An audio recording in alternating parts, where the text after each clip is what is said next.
नमस्कार दोस्तों, आपका स्वागत है हमारा चैनल फ़ियरलेस फाइनेंस विद अमित। दोस्तों, आज हम एक ऐसे टॉपिक पर बात करने वाले हैं, जहाँ असली टेस्ट होता है इंश्योरेंस कंपनी का, यानी उसका रिपोर्ट कार्ड। जी हाँ, इंश्योरेंस की असली वैल्यू तभी पता चलती है, जब बात आती है क्लेम सेटलमेंट केस की या क्लेम सेटलमेंट। सोचिए, आपने बीमा लिया, हर महीने प्रीमियम को भरा, लेकिन जब क्लेम का टाइम आया, तो इंश्योरेंस कंपनी बोल दे, "भाई, थोड़ी और पेपर ले आओ।" तो क्या आपको गुस्सा नहीं आएगा? तो चलिए आज समझते हैं कि इंश्योरेंस क्लेम होते क्या हैं, कितने प्रकार के होते हैं और प्रोसीड्यूर क्या-क्या है। क्लेम सिचुएशन कैसे तय होती है, कौन-कौन से क्लेम मिलते हैं, कौन से डॉक्यूमेंट लगते हैं और रेपुडिएशन यानी क्लेम रिजेक्ट कब हो सकता है। सबसे पहला सर्वाइवल क्लेम, जब इंसान जिंदा है तब। ये क्लेम तब मिलता है जब इंश्योर्ड पॉलिसी की मैच्योरिटी तक इंसान जिंदा पहुंच जाए या पॉलिसी में लिखा हुआ है कि कोई कंडीशन पूरा कर दे। जैसे एफडी की मैच्योरिटी डेट पहले से तय होती है, उसी तरह पॉलिसी का डेट तय होता है। मनी बैक पॉलिसी में बीच-बीच में किस्तें आती रहती हैं, यूलिप में फंड वैल्यू मिलता है, रिटर्न और प्रीमियम प्लान में सारे प्रीमियम वापस आप मिलते हैं, एन्युइटी में पेंशन टाइम पर पैसे मिलने लगते हैं, मतलब जितना जिए उतना कमाएँ। अब आते हैं दूसरा, सरेंडर ऑफ पॉलिसी, आधे रास्ते में बाय-बाय। ये क्लेम थोड़ा अलग है, यहाँ इंश्योर्ड खुद बोल देता है, भाई अब पॉलिसी कैंसल करनी है, जो बनता है वो पैसा मुझे दे। जैसे नेटफ्लिक्स का सालाना पैक लिया और बीच में ही बोला अब ज़्यादा सीरीज़ नहीं देख पाऊँगा, पैक कैंसल कर दो और आधा पैसा लौटा दो। इंश्योरेंस में भी यही रूल है, लेकिन पेनल्टी के साथ, क्योंकि प्रीमैच्योर सरेंडर पर पूरा पैसा नहीं मिलता है, सिर्फ सरेंडर वैल्यू मिलती है। नंबर तीसरा, क्रिटिकल इलनेस क्लेम। ये क्लेम मेडिकल प्रूफ पर आधारित होते हैं, मतलब कि डॉक्टर का सर्टिफिकेट या रिपोर्ट सब देना पड़ता है। जैसे कोई कंपनी मेडिकल रिइंबर्समेंट तभी देती है जब हॉस्पिटल बिल उसमें लगाया जाता है। वैसे ही क्रिटिकल इलनेस क्लेम में तभी मिलेगा जब डिजीज प्रूफ हो जाए। लेकिन यहाँ एक ट्विस्ट है, अगर आपने पॉलिसी को असाइन कर दिया तो किसी और को, तो क्रिटिकल इलनेस बेनिफिट उस एसआईनी के पास वो चला जाएगा। इसलिए आईआरडीएआई बोलता है कि पॉलिसी होल्डर को एजुकेट करो, कंडीशनल असाइनमेंट ही करना के लिए उसको बोलो। नेक्स्ट, एन्युइटीज, पेंशन वाला क्लेम।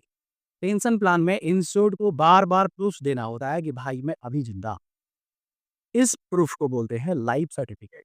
जैसे हॉस्टल में मेस वाला हर हफ्ते रोल कॉल लेता है, कौन-कौन अभी भी यहाँ खा रहा है। वैसे ही एन्युइटी प्लान में इंश्योरेंस कंपनी प्रूफ लेती है कि पेंशन सही इंसान को मिल रही है या नहीं। अब आते हैं next, Riders benefit, extra topping वाला जो क्लेम जो है। इंश्योरेंस में राइडर वैसे ही है जैसे पिज्जा में एक्स्ट्रा चीज़। जैसे एग्ज़ाम्पल में क्रिटिकल इलनेस राइडर, बीमारी का प्रूफ दो और पैसे पाओ। हॉस्पिटल केयर राइडर में आप एडमिट हुए, बिल दिखाओ और पैसा क्लेम करो। ये राइडर पेमेंट कॉन्ट्रैक्ट को खत्म नहीं करते हैं, पॉलिसी आगे चलती है। डेथ क्लेम, जब लाइफ एस्योर्ड नहीं रहा, अब सबसे इमोशनल क्लेम है ये, डेथ क्लेम। अगर इंश्योर्ड की डेथ हो जाती है, तो इंश्योरेंस कंपनी नॉमिनी या असाइनी या लीगल हेयर को पैसा देगी। जैसे घर में कमाने वाले पापा अचानक नहीं रहे, तो इंश्योरेंस क्लेम फैमिली के फाइनेंशियल सपोर्ट को देगा। डेथ क्लेम में 2 केस, एक अर्ली डेथ क्लेम होता है, यदि डेथ 3 साल से पहले हो जाए, माने पॉलिसी लेने से 3 साल से पहले हो जाए, तो उसे अर्ली डेथ क्लेम है। नॉन अर्ली किसको बोलते हैं? नॉन अर्ली क्लेम्स को बोलते हैं, जिनका पॉलिसी लेने के बाद 3 साल के बाद डेथ हुआ है, उसको नॉन अर्ली डेथ क्लेम बोलते हैं। Documents for death claim, insurance company बोलेगी प्रूफ दिखाओ भाई, और प्रूफ कुछ ऐसे होते हैं, जैसे सबसे पहले क्लेम फॉर्म नॉमिनी के द्वारा दिया जाता है, डेथ सर्टिफिकेट दिया जाता है म्युनिसिपैलिटी से, क्रीमेशन या ब्यूरल सर्टिफिकेट देना पड़ेगा, हॉस्पिटल सर्टिफिकेट देना पड़ेगा, ट्रीटिंग डॉक्टर का सर्टिफिकेट देना पड़ेगा, एम्प्लॉय यदि वो जॉब कर रहे हैं तो एम्प्लॉयर सर्टिफिकेट देना पड़ेगा, एक्सीडेंट हुआ है तो एफआईआर रिपोर्ट देना होगा, इन्क्वेस्ट रिपोर्ट देना होगा और उसके बाद पोस्टमार्टम रिपोर्ट भी देना होगा। जैसे स्कॉलरशिप के लिए फॉर्म भरते वक़्त हज़ारों प्रूफ लगते हैं ना, उसी तरह birth certificate, income proof, caste certificate, वैसे ही डेथ क्लेम के लिए अलग-अलग प्रूफ देने पड़ते हैं। अब आते हैं रेपुडिएशन, जब क्लेम रिजेक्ट हो जाए। अगर कंपनी को प्रूफ मिल जाए कि पॉलिसी होल्डर ने एप्लीकेशन के समय झूठ बोला था, मतलब कि उसने जब पॉलिसी खरीदा था, उसने झूठ बोला था, मटेरियल फैक्ट को छुपाया था, तो कंपनी रिजेक्ट कर सकती है आपका क्लेम। ठीक है? नेक्स्ट सेक्शन 45 इन डिस इनडिस्प्यूटेबिलिटी क्लॉज। ये क्लॉज इंश्योर्ड के लिए लाइफ सेवर है। आईआरडीएआई कहता है कि कोई भी पॉलिसी 3 साल पूरा होने के बाद किसी भी बेसिस पर क्वेश्चन नहीं की जाएगी। जैसे एग्जाम रिजल्ट आने के 3 साल बाद कोई बोले कि भाई कॉपी चेकिंग दोबारा कराओ, टीचर बोलेगा अब लेट हो गया भाई, केस क्लोज्ड। इंश्योरेंस में भी 3 साल बाद क्लेम डिस्प्यूट नहीं हो सकता है। इंश्योरेंस लेना आसान है, प्रीमियम भरना भी आसान है, लेकिन जब बात आती है क्लेम सेटलमेंट की, तभी असली परीक्षा होती है इंश्योरेंस कंपनी। क्योंकि पैसा देना सबको मुश्किल लगता है। आज हम बात करेंगे लाइफ इंश्योरेंस क्लेम प्रोसीड्यूर की, आईआरडीए के रूल के हिसाब से, ताकि आपको क्लेम के टाइम पर कंपनी में इधर-उधर घुमाए नहीं। क्लेम के लिए ज़रूरी डॉक्यूमेंट क्या है? सबसे पहले पॉलिसी में लिखा हुआ है कि क्लेम करते समय कौन-कौन से प्रायोरिटी डॉक्यूमेंट चाहिए। मतलब कंपनी पहले से लिस्ट दे देती है कि भाई ये पेपर चाहिए। दूसरा, 15 दिन का रूल। कंपनी को ज़्यादा काम करना माफ़ कीजिएगा, कंपनी को जल्दी काम करना हो, जब कंपनी को क्लेम मिलता है, तो आईआरडीए ने रूल बना दिया है कि 15 दिनों के अंदर ही कंपनी को सारे क्वेरीज़ या एक्स्ट्रा डॉक्यूमेंट एक साथ माँगे। बार-बार ये पेपर दो, वो पेपर दो, ये सब अलाउड नहीं।